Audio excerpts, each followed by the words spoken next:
So yan guys, magsasabaw tayo guys ng isdang ano, maya-maya guys. Ayan o, yung mga ulo niya.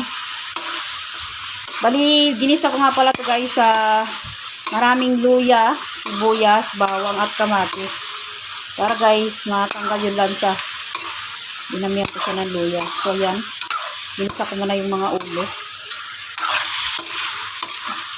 Bali ito guys ay ulo ng isda guys. Ayan o, yung part ng ulo ng isda. Ayan. Ayan, igisigisa lang natin. Lagyan natin siya ng isang ano guys, lagyan natin siya ng dam na sabaw. Wow. Ayan guys, maglagay tayo ng tubig. Siguro mga ano to guys, mga 6 na basong tubig. So ayan, mekos-mekos lang natin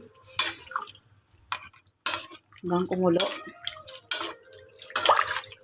Pwede naman kayo ito guys magdagdag ng maraming tubig. Depende naman sa inyo kung gusto nyo maraming tubig. Pero sa akin talaga sakto-saktuhan lang siya.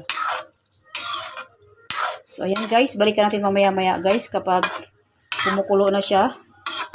Yan, anuhin mo natin ang ating gulay. Yan. So ayan guys, kumukulo na siya. So ayan guys, maglalagay lang tayo ng asin. Ayan, konting asin muna guys, baka maalat. Mekos-mekos lang natin guys. Tandaan natin guys kasi baka may madurog kasi itong isdang to guys, napakadaling madurog, napakalambot ng isda na to guys. So ayan o. Ako guys ng bitchin at saka ng asin. So ayan. Tikman natin guys kung sakto na yung ating lasa ng ating isda, kung sakto na yung timpla niya. Ayan. Huwag niya ako i-bus guys, dito na ako magtitikim kasi kami lang rin naman ang kakain nito. Sarap.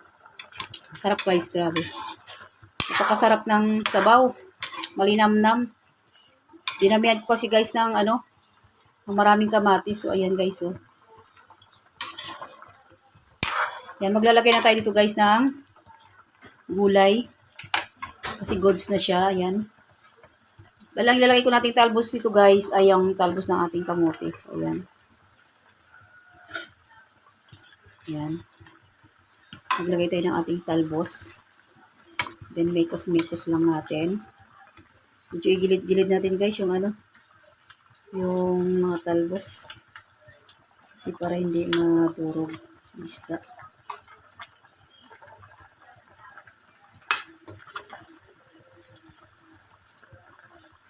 Ayan.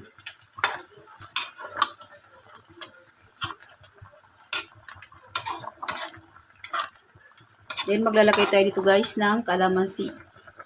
Kalamansi juice. So, ayan guys, lagyan natin siya ng kalamansi juice. Ayan.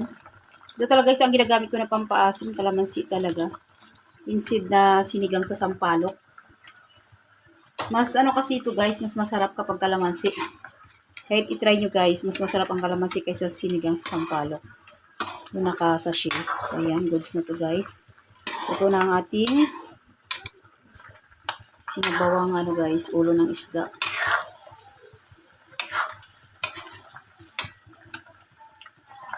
Ayan guys, luto na siya. Ayan. Huwag natin guys masyadong halo-haloin kasi baka madurog ang ating isda. Then, gilid-gilid lang natin guys ang ating mga isda, gilid lang natin yung ating mga talbos ng kamote. So, ayan, goods na to guys. Maraming salamat guys sa inyong panunood. Sa ating ulam for today's video guys, ang ating pananghalian guys. Ayan. So, yun lang guys. Thanks for watching. Please like, comment, share, and subscribe. God bless us all.